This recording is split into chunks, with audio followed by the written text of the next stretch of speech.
میرے الفاظ پر غور کرنا، جب بالکل ماحول ایسا بنا دیا جاتا ہے کہ نکلتے ہوئے لوگ ڈرنے لگتے ہیں، جب نوجوان کاروبار کے لیے یا اسکول کالج کے لیے نکلتے ہیں، انہیں تو خبر نہیں ہوتی کہ ان کی ماں ان کی واپسی تک کس طرح ڈرتی، سہمی اور تڑپتی رہتی کہ پتہ نہیں میرا بیٹا واپس آئے گا کہ نہیں آئے گا۔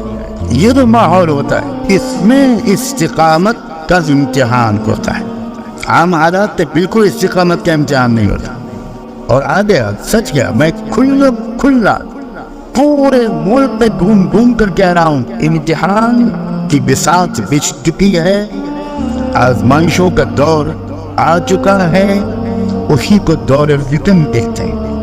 یہ آزمائشوں کا دور ہے، یہ چھٹائی کا دور ہے۔ اس میں ایمان والا الگ کر دیا جائے گا اور صرف زبانی ایمان والے الگ کر دیا جائے گا۔